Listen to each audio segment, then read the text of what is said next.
London, March 1816.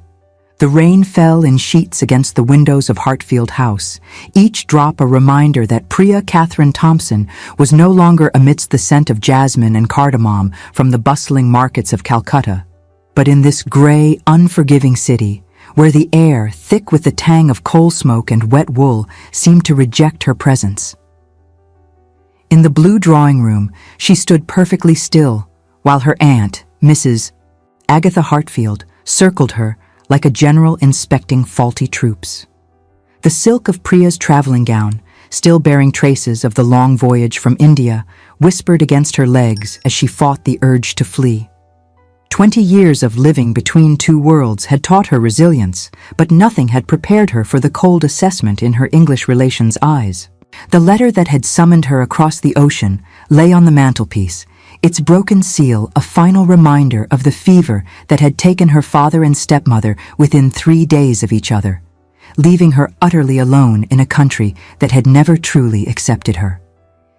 If stories of love that defy society's cruelest prejudices move your heart, subscribe now and join us on this journey. You won't want to miss what happens next. "Your complexion is darker than I anticipated," Agatha said at last, her voice carrying the particular cruelty of disappointment wrapped in civility. "And your posture, while adequate, lacks the refinement of an English lady. We have considerable work ahead of us." Priya lifted her chin, meeting her aunt's gaze directly in a manner she knew would be considered impudent. "I was raised by an English colonel, and educated by governesses trained at the finest institutions. My posture, I assure you, is perfectly acceptable." "In Calcutta, perhaps?" Agatha's thin lips pressed together.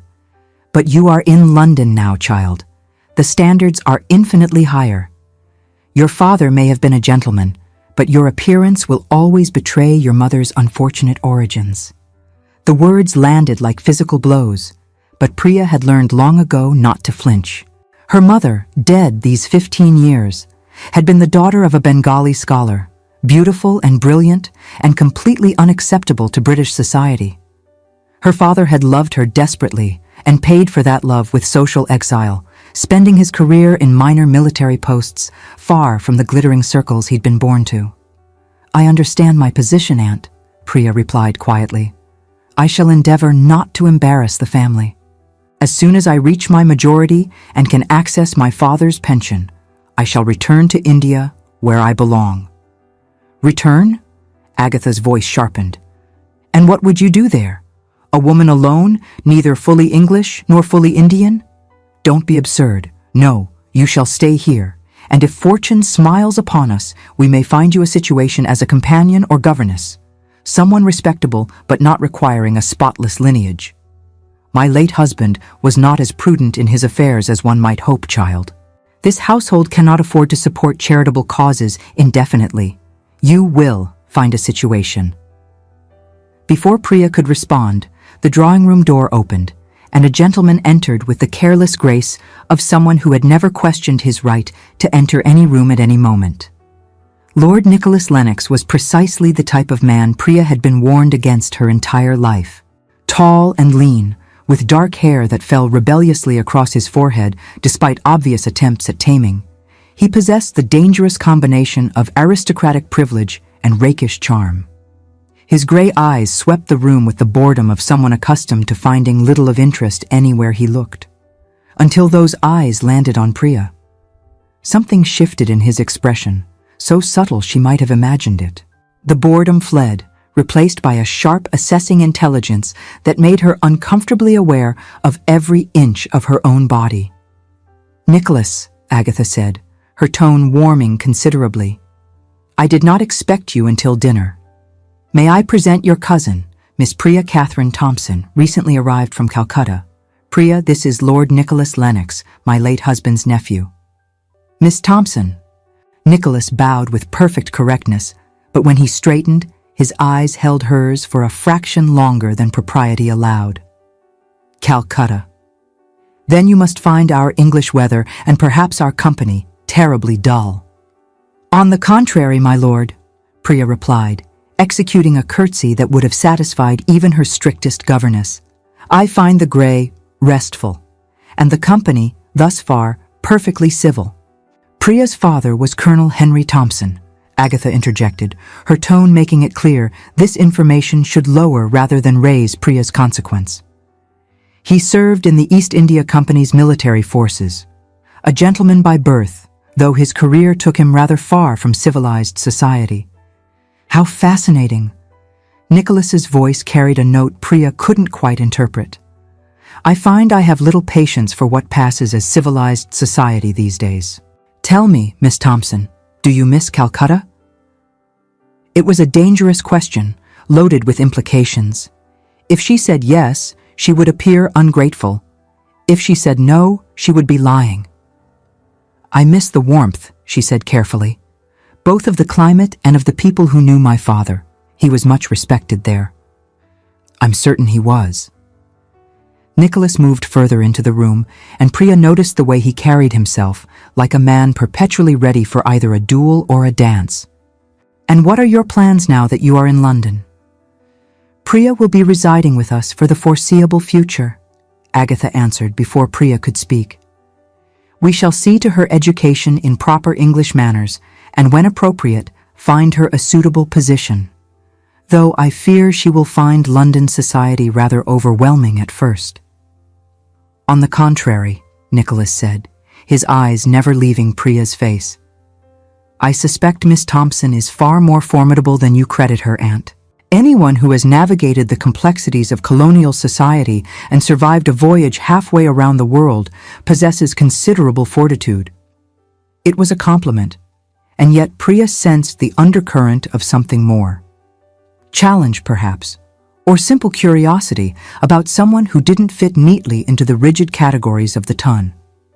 You are kind, Lord Nicholas, she said, determined to maintain her composure.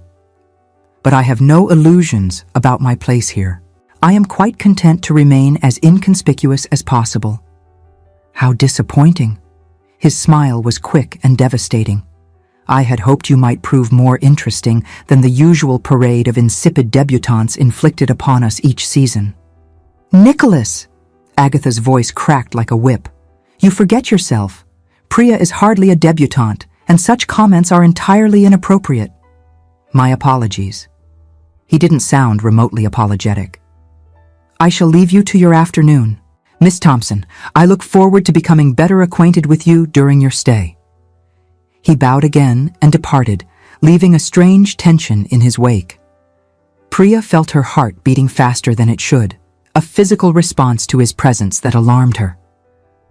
You must understand, Agatha said once the door closed behind him, that Lord Nicholas is not for the likes of you.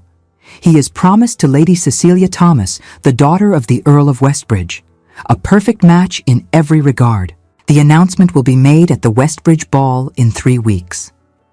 I have no designs on Lord Nicholas, Priya replied truthfully. I have no designs on anyone. I told you, Aunt, as soon as I am able, I shall return to India. But even as she spoke the words, she felt the lie of them settling into her bones. Because something had happened in that brief exchange, something that frightened her with its intensity. Lord Nicholas Lennox had looked at her as though she were a person of consequence, not a regrettable necessity to be hidden away. And that, Priya knew with sudden certainty, was far more dangerous than any amount of social censure. That night, Priya studied her reflection in the looking-glass. She saw her mother's high cheekbones and her father's gray eyes, but all she could hear were Agatha's words, unfortunate origins. For one agonizing private moment, she wished, desperately, that she could be pale and golden, like Lady Cecilia. The thought felt like a betrayal, and the shame of that wish was the sharpest sting of all. The following days passed in a blur of instruction and correction. Agatha was determined to smooth away any trace of Priya's Indian upbringing, as though 20 years of influences could be erased like chalk from a slate. Priya endured it with the same quiet dignity her mother had taught her, saving her rebellion for the privacy of her small bedchamber. She saw Nicholas only at dinner, where he maintained a careful distance, conversing with pleasant neutrality about neutral topics. yet she felt his gaze on her repeatedly, studying her in moments when he thought she wasn't aware. During one such agonizing meal, as Agatha corrected Priya's handling of her fork, Priya glanced up and caught Nicholas's eye. He offered her a small conspiratorial smile of shared suffering, unseen by anyone else. It was gone in an instant, but it left Priya rattled, feeling suddenly seen. It was Lady Cecilia Thomas who finally brought the situation to a crisis point. The future bride appeared at Hartfield House one afternoon, arriving in a carriage so elegant it might have been designed to announce wealth and status. She was beautiful in the way of English roses, pale skin, golden hair, blue eyes that surveyed the world with the confidence of someone who had never encountered a closed door. "Mrs. Hartfield," she said, sweeping into the drawing room with the assurance of ownership. "I have come to discuss the arrangements for the engagement ball. Nicholas's mother suggested I coordinate with you, as you are his nearest relation in town." Lady Cecilia, how delightful. Agatha's manner transformed into something almost fawning. "Please, do sit. May I present my niece, Miss Priya Thompson? She has recently arrived from India and is residing with us temporarily." Cecilia's gaze traveled over Priya with the same careful assessment one might give a piece of furniture. "India," she said, her voice carrying a note of distaste. "How very exotic. You must find England terribly dull by comparison." "On the contrary," Priya replied, keeping her tone even. "I find England has its own particular charms." "How diplomatic." Cecilia's smile didn't reach her eyes. "Though I confess I cannot imagine what would induce anyone to choose this climate over the warmth of the East. But then, I suppose you had little choice in the matter." The cruelty was wrapped in silk, but it was cruelty nonetheless. Priya recognized it for what it was, the instinctive attack of someone who sensed a threat. "Indeed," Priya agreed. "Circumstances rarely offer us the luxury of choice, Lady Cecilia. We must all make the best of what fate provides." How philosophical. Cecilia turned her attention back to Agatha. "Now, about the ball. I have prepared a list of essential guests, and I trust you will see to it that Nicholas understands the importance of this event. It will be the formal announcement of our engagement, and everything must be perfect." As Cecilia outlined her elaborate plans, Priya sat quietly, her hands folded in her lap, wondering what it must be like to move through the world with such absolute certainty of one's place in it. Lady Cecilia had never questioned whether she belonged, had never felt the sting of being neither one thing nor another. It was then that Nicholas appeared in the doorway, his arrival unannounced. His gaze swept the room, lingering on Cecilia with an expression Priya couldn't quite read before landing on her. "Lady Cecilia," he said, his voice perfectly polite, "I did not know you were calling today. Dearest Nicholas." Cecilia rose gracefully, extending her hand for him to kiss. "I was discussing our engagement ball with your aunt. It promises to be the event of the season." "I'm certain it will be everything you desire," Nicholas replied, his tone suggesting he had as much enthusiasm for the event as for a funeral. "You are not excited?" Cecilia's voice carried a note of steel beneath the sweetness. "It is to be the announcement of our union, after all." "Forgive me." Nicholas moved further into the room, and Priya noticed the tension in his shoulders. "I have much on my mind lately, business affairs requiring attention." "How tiresome for you." Cecilia's gaze flickered to Priya, then back to Nicholas. "Though I do hope you will make time for the more pleasant aspects of life. We have wedding plans to finalize, after all." The conversation continued in this vein for several more minutes, Cecilia outlining plans, while Nicholas offered monosyllabic responses. Priya remained silent, acutely aware of the undercurrents flowing through the room. When Cecilia finally departed, sweeping out in a cloud of expensive perfume and satisfied self-regard, Agatha excused herself to speak with the housekeeper. For the first tempo since that initial meeting, Priya found herself alone with Nicholas. "You need not stay for propriety's sake," Priya said quietly. I am quite capable of remaining in a room by myself without creating scandal. I'm certain you are. Nicholas moved to the window, staring out at the grey London afternoon. Tell me something, Miss Thompson. Do you believe in love? The question caught her off guard. I believe it exists, yes. I witnessed it between my father and mother, though it cost them dearly. Dearly, he repeated, an apt description. Love seems to exact a price from those foolish enough to pursue it. Is that why you are marrying Lady Cecilia? The words escaped before Priya could stop them. Because you believe love too expensive? He turned to face her, and in his expression she saw something raw and honest. I am marrying Lady Cecilia because my father's gambling debts will otherwise destroy what remains of the Lennox estates. Her dowry will save 50 families from ruin, will preserve lands that have been in our family for 3 centuries. What is one man's happiness weighed against such consequences? Priya's heart constricted. She understood sacrifice, understood the weight of duty. That is noble of you, she said softly. It is not noble. His voice was bitter. It is simply necessary. Nobility would be finding a way to save everyone without surrendering to a loveless marriage.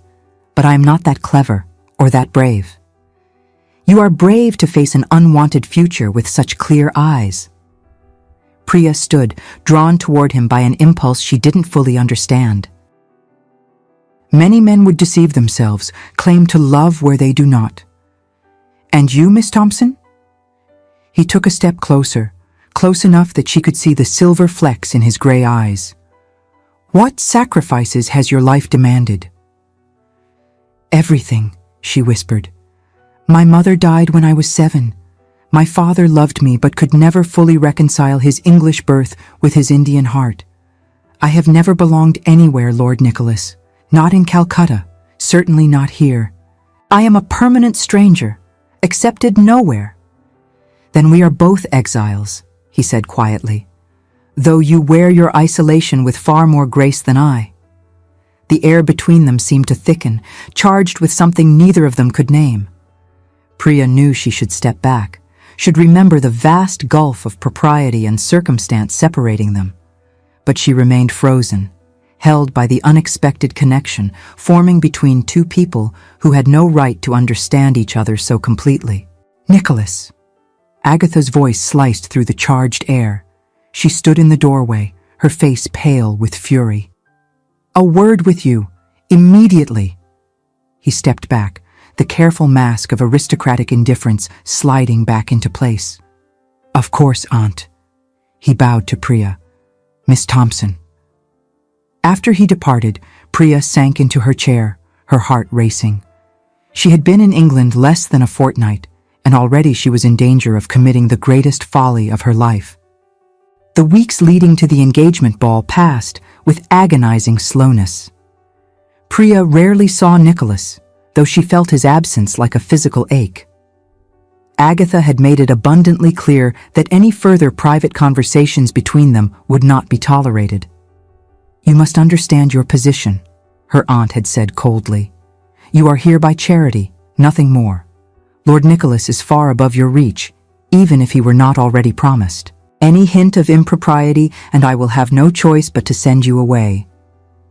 Priya had nodded meekly, understanding the threat implicit in those words. Without a protector, she would have nowhere to go, no means of survival until she reached her majority and could access her father's modest pension. But understanding did nothing to quell the dreams that haunted her nights. Dreams of gray eyes and bitter words spoken in drawing rooms, of a connection that felt inevitable despite its impossibility. The night of the engagement ball arrived with the weight of doom. Priya had not been invited naturally. Women of uncertain heritage were not welcomed at such events, regardless of their English fathers. She was to remain at Hartfield House, a prisoner of circumstance and propriety. She stood at her bedroom window as the carriage departed, carrying Agatha and the few servants deemed necessary for the evening. The house felt enormous in its emptiness, echoing with all the things she could never have. It was perhaps an hour later when she heard the front door open. Assuming a servant had returned for some forgotten item, she paid it no mind until she heard footsteps on the stairs, purposeful and heavy. The knock on her bedroom door made her heart leap. "Miss Thompson, it is Nicholas. May I speak with you?" She should refuse. Every rule of propriety, every instinct for self-preservation screamed at her to send him away. Instead, she opened the door. He stood in the hallway, still dressed for the ball in immaculate evening attire, his cravat slightly loosened as though he had been pulling at it. His hair was disheveled, and in his eyes burned something fierce and desperate. "You should not be here," Priya said, though she made no move to close the door. "No," he agreed. "I should be at the Westbridge townhouse, allowing Lady Cecilia to parade me before society like a prize stallion. I should be drinking champagne and accepting congratulations on a union that will save my family's honor while destroying what remains of my soul. Lord Nicholas, do you know what I realized tonight?" He stepped closer, and she retreated into her room, aware of how catastrophically improper this was. As I stood in that ballroom, surrounded by everyone who matters in the ton, I realized I could not breathe. The air felt thick with lies and artificial perfume, and all I could think about was you, standing at a window somewhere, looking at stars that are the same stars that shine over Calcutta. "You are being fanciful," Priya said, though her voice shook. "You do not know me." "Don't I?" He moved closer still until she could feel the heat radiating from him. "I know you are the only honest person I have encountered in months. I know you carry the weight of two worlds on your shoulders and refuse to be crushed by either. I know that when you look at me, you see a man, not a title or a solution to financial problems. What you are suggesting is impossible." Priya forced herself to step back, to put physical distance between them, even as her heart rebelled. "You are promised to Lady Cecilia. Your family depends on that marriage. And I am. I am nothing. A woman with no fortune, no connections, tainted blood. Your blood is not tainted." His voice was fierce. "Your blood carries the heritage of two great peoples. You are extraordinary, Priya, and the only thing tainted here is a society that cannot recognize that." The use of her given name broke something inside her. "Please," she whispered. "Please do not do this. I have survived by accepting my place in the world. If you make me hope for something different, it will destroy me when reality intrudes. Then let us both be destroyed." He reached for her hand, and she let him take it, let him draw her closer. "Because I cannot marry Cecilia.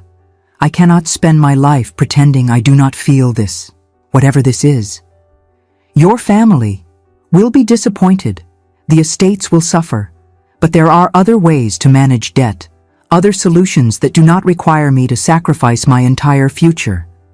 His thumb traced circles on her palm, sending shivers through her entire body. "Unless you feel nothing for me. Tell me honestly, Priya, do you feel nothing?" She should lie. Self-preservation demanded she lie, protect them both from the consequences of truth. But she had been honest her entire life, and she could not stop now. "I feel everything," she whispered, "and it terrifies me." The kiss, when it came, was inevitable. His lips found hers with a hunger that matched her own, and Priya surrendered to it, surrendered to the impossible, dangerous, beautiful truth of what burned between them. When they finally parted, both breathing heavily, reality came crashing back. "I must go," Nicholas said, though he made no move to release her.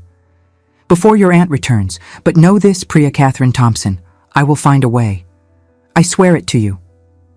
"Do not make promises you cannot keep," she said, even as hope bloomed treacherously in her chest. "I always keep my promises." He kissed her once more, briefly, tenderly. "Wait for me."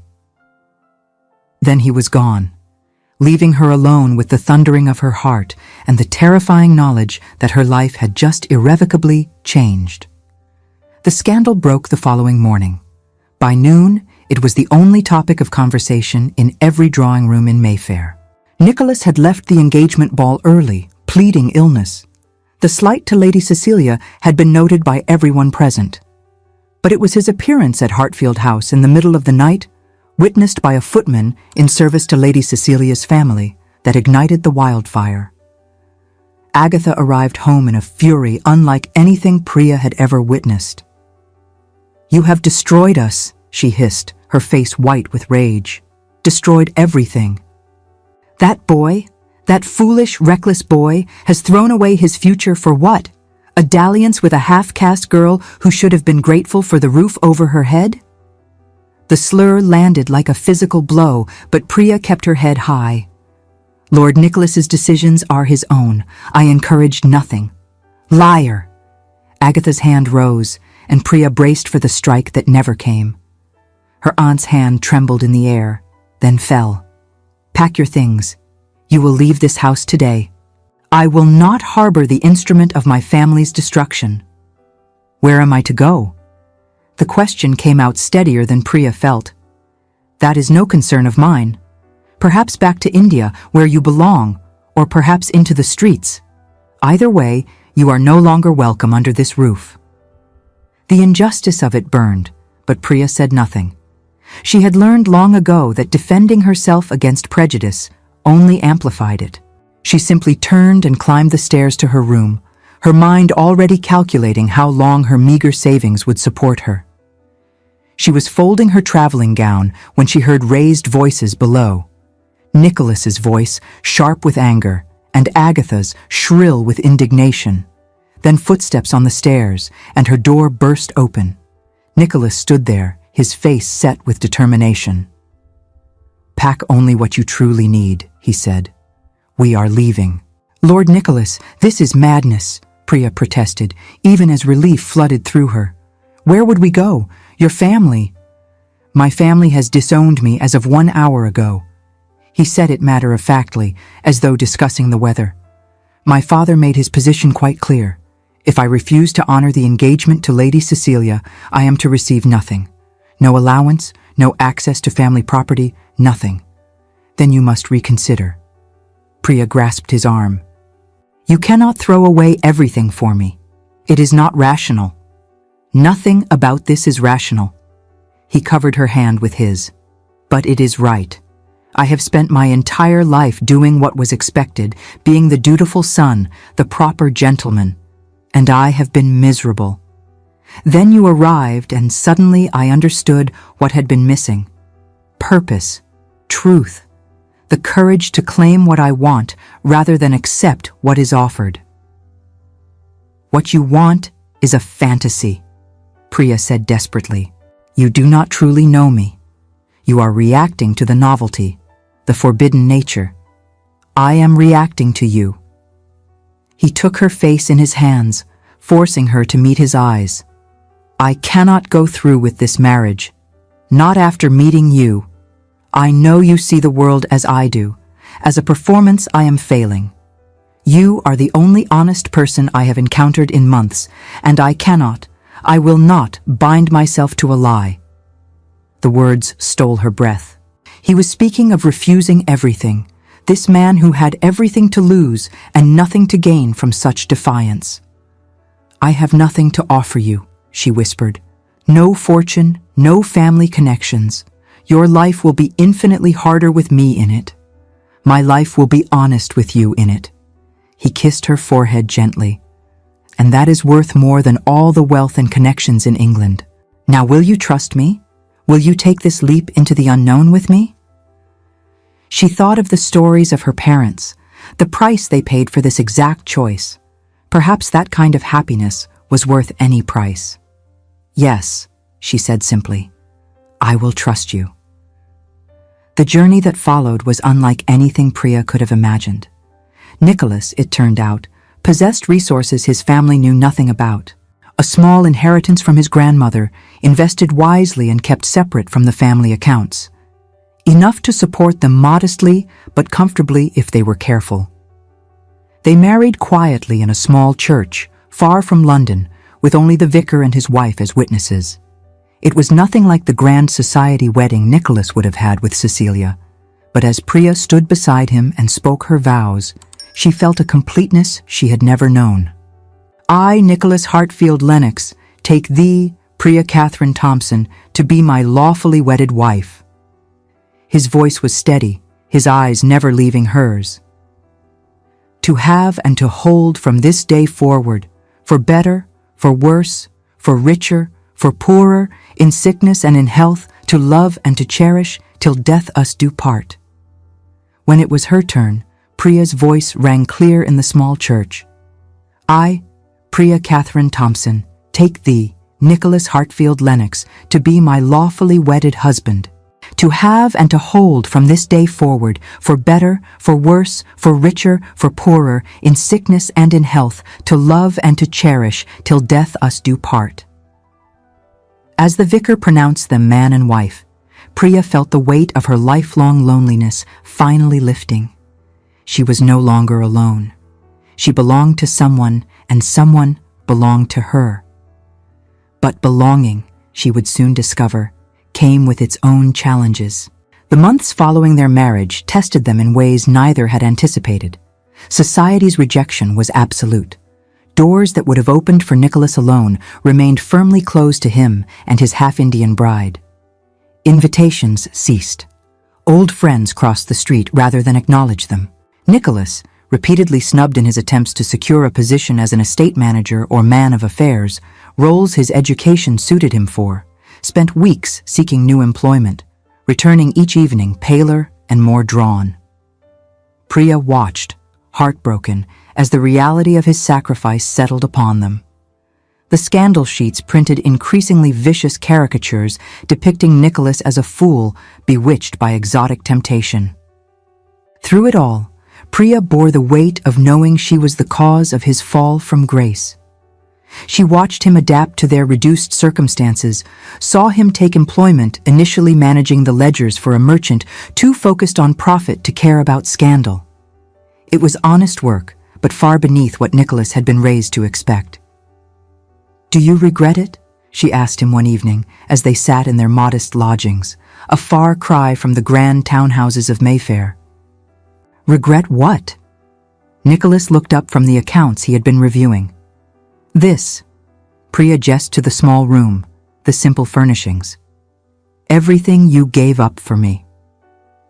He set aside his work and crossed to where she sat, kneeling beside her chair. "Listen to me carefully, my love. I do not regret a single moment. Every sacrifice, every closed door, every insult endured, they are nothing compared to the joy of waking beside you each morning. You are my home, Priya. Not a building or a title or a place in society. You. I love you," she whispered, threading her fingers through his hair. "But I hate that loving me costs you so much." "It costs me nothing that matters." He pulled her into his arms. "And soon, if my plans come to fruition, it will cost us nothing at all." "What plans?" Priya drew back to look at him. "I have been corresponding with some contacts in Calcutta," Nicholas said, a spark of excitement in his eyes. "Men your father introduced me to through his letters before he passed. They are establishing new trading routes, more ethical approaches to commerce between England and India. They need partners here in London, men who understand both cultures and can negotiate fairly." Priya's heart began to race. "You mean to establish a business?" "We mean to establish a business," Nicholas corrected. "You understand the Indian perspective, the language, the customs. I understand the English markets and the mechanisms of trade. Together we could build something real, something honorable, something that proves our union was not folly, but wisdom." Hope, dangerous and intoxicating, bloomed in Priya's chest. "We would need to travel to Calcutta to establish the connections properly." "I was rather hoping you might agree to return home," Nicholas said softly. "Not forever, but long enough to build the foundation of this enterprise. I want to see the city that shaped you, meet the people who knew your parents, understand the world you came from." Tears spilled down Priya's cheeks. "You would do that?" Cross the world for a business venture? I would cross the world for you, he said simply. The business is simply an excuse. They sailed for Calcutta 3 months later, carrying letters of introduction from Nicholas's former employer and a burning determination to prove themselves. The voyage was long and often uncomfortable, but Priya found joy in showing Nicholas the route she had traveled alone less than a year before. There, she said one evening, as they stood on deck, pointing at the stars spread across the tropical sky. That is the Southern Cross. I used to watch it from my bedroom window in Calcutta and imagine it connecting me to my mother's people, who had navigated by those same stars for centuries. Nicholas pulled her close, his arms around her waist. Tell me about her, your mother. You speak so little of her. I remember her in fragments, Priya said softly.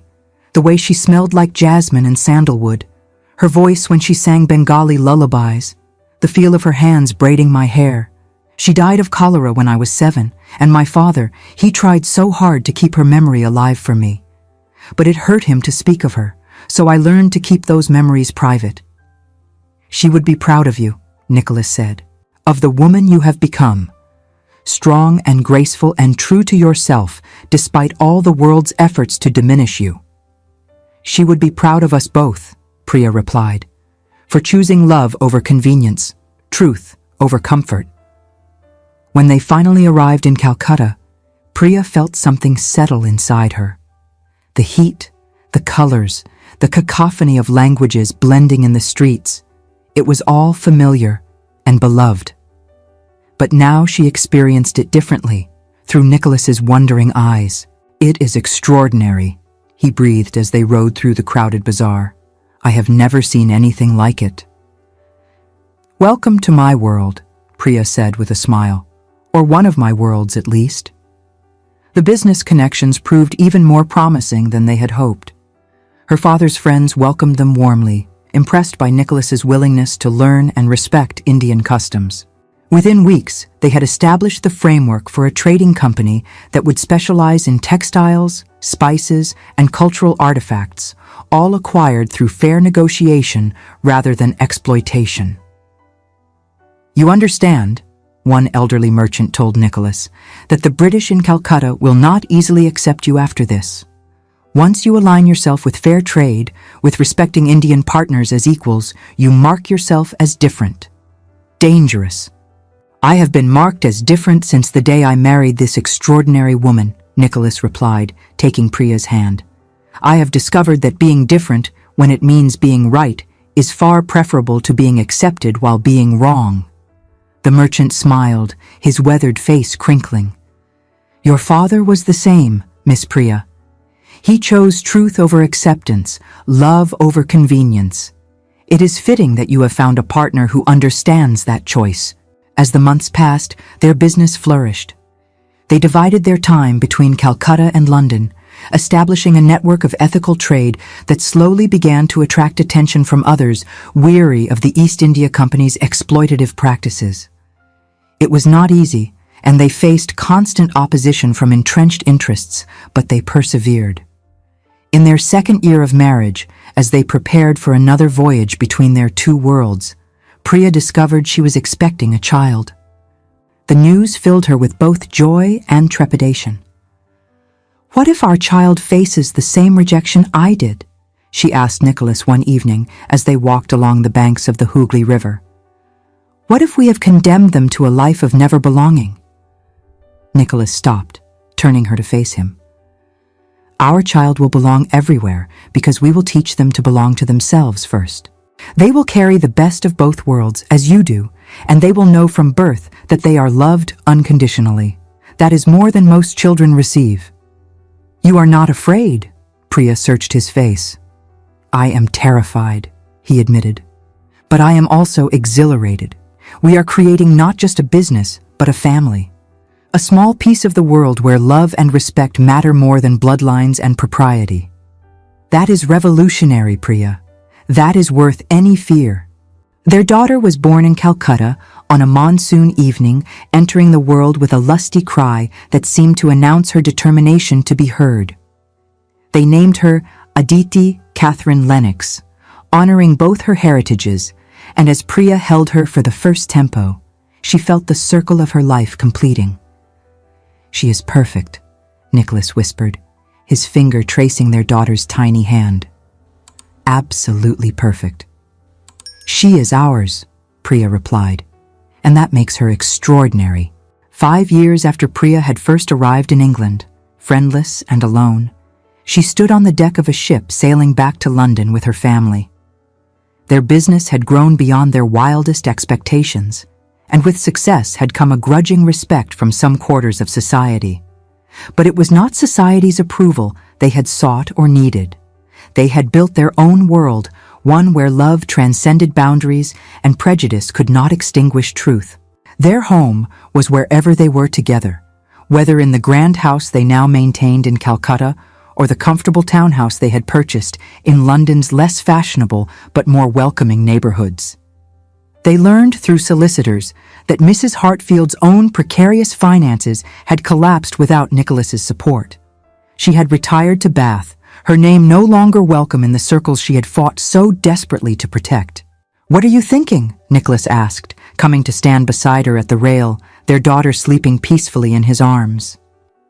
"I am thinking," Priya said slowly, "about my younger self, standing at a window in Hartfield House, believing she would never belong anywhere. I wish I could tell her that belonging is not about finding a place that accepts you as you are.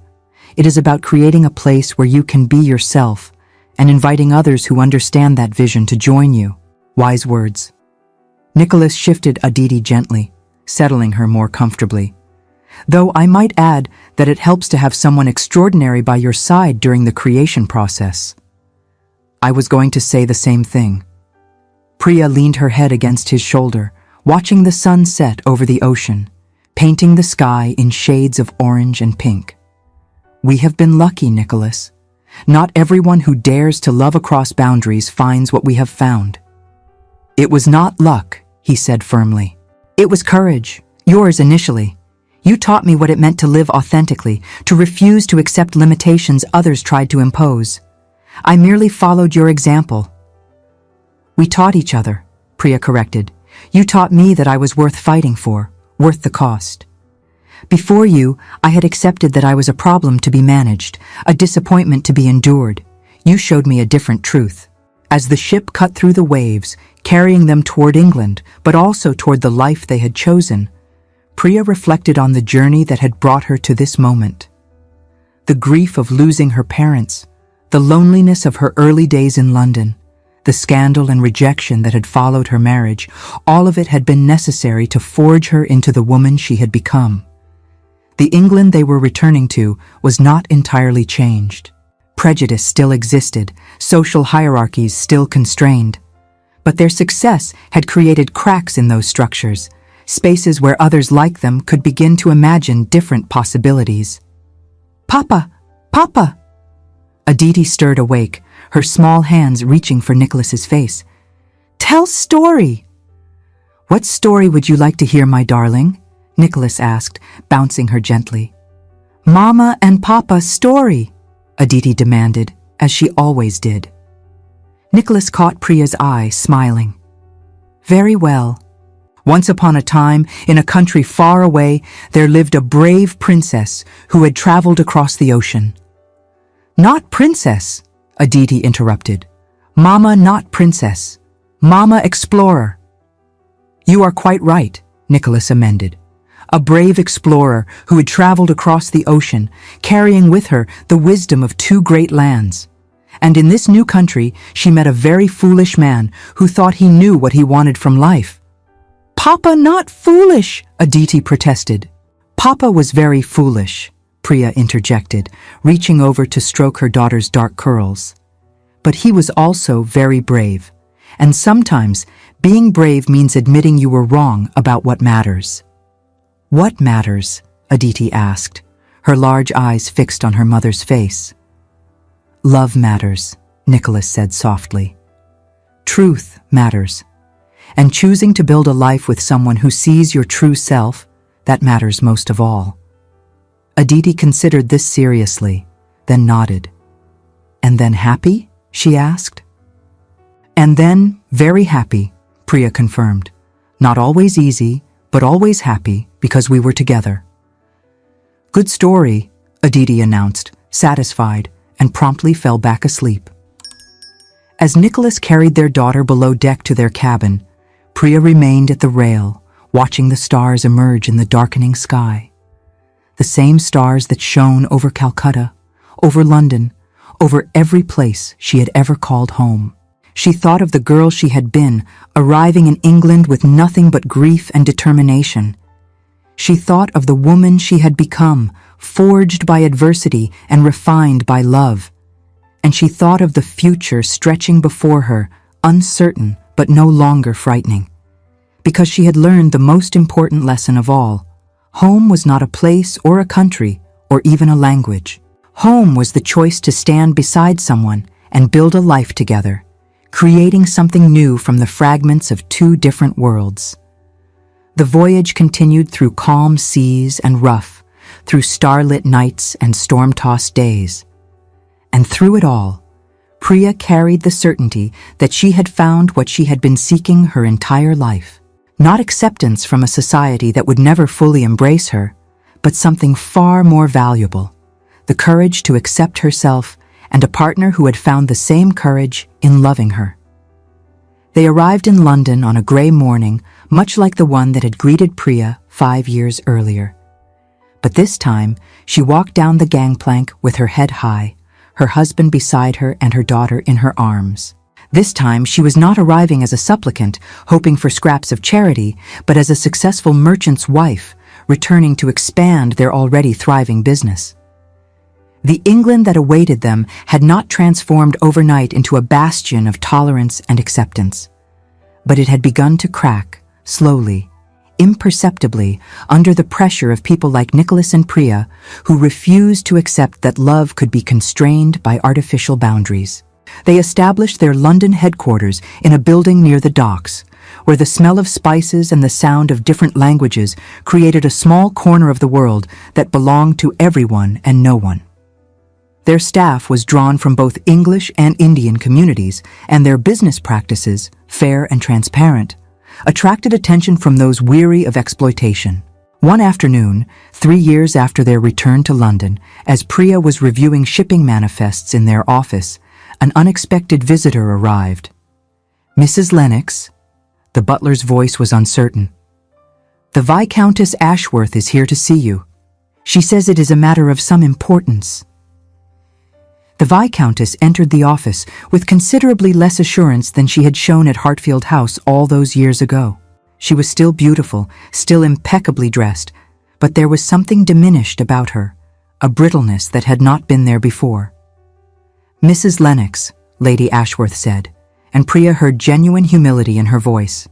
"Thank you for seeing me. I was not certain you would." "Please sit," Priya gestured to the chair across from her desk. "May I offer you tea?" "That is kind of you." Lady Ashworth sat stiffly, her hands clasped tightly in her lap.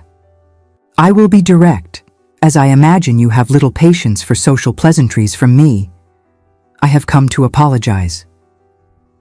The words hung in the air between them. Priya waited, saying nothing. "I treated you abominably," Lady Ashworth continued, her voice tight. "I behaved abominably. I believed my place in society, my birth, entitled me to happiness. I saw you as an interloper, and I acted out of spite." "And what story was that?" Priya asked quietly. "That I deserved everything I wanted simply because I wanted it. That my birth and beauty entitled me to happiness without effort, love without vulnerability." Lady Ashworth's laugh was bitter. "I married eventually, you know. A viscount, very proper, very suitable. We are utterly miserable together. He married me for my dowry, and I married him because he was available and sufficiently titled. We have produced an heir and now live essentially separate lives." "I'm sorry," Priya said, and meant it. "Are you?" Lady Ashworth met her eyes. "You should be gloating. You won, after all. You took Nicholas from me, and by all accounts, you have built a remarkably successful life together." I did not take Nicholas from you, Priya said firmly. He was never yours to lose. He chose to break the engagement himself, to follow his own conscience rather than duty. I had no part in that decision, except to exist. I know that now. Lady Ashworth's voice softened. It has taken me years to understand it, but I know it now. You were not my enemy. You were simply yourself, extraordinary and different and unafraid. And Nicholas saw in you what I could never be, content with truth when lies offered such comfort. What do you want from me, Lady Ashworth? Priya asked gently. I suppose I want to know if it was worth it. She leaned forward. All the scandal, all the hardship, all the doors that closed. Was it worth it to follow your heart? Priya thought of Nicholas, of Aditi, of the life they had built together through determination and love. She thought of the community they had created, the business that operated on principles of fairness and respect. She thought of the freedom of living authentically, of never having to pretend to be less than she was. Every moment, she said simply, every sacrifice, every closed door, every insult, all of it was worth it, because I am living a life that is true to who I am, with a man who loves me for exactly that reason. Lady Ashworth nodded slowly, tears brightening her eyes. Thank you for your honesty. I should go. I have taken enough of your time. Lady Ashworth, Priya said, as the other woman stood to leave. It is never too late to choose differently. Even if you cannot change your circumstances, you can change how you live within them. There is always a choice to be more honest, more kind, more true to yourself. I hope you are right, Lady Ashworth replied, for all our sakes. After she left, Priya sat quietly for a moment, reflecting on the strange journey that had brought her to this place. 5 years ago, Cecilia had represented everything Priya could never have. Perfect breeding, social position, acceptance.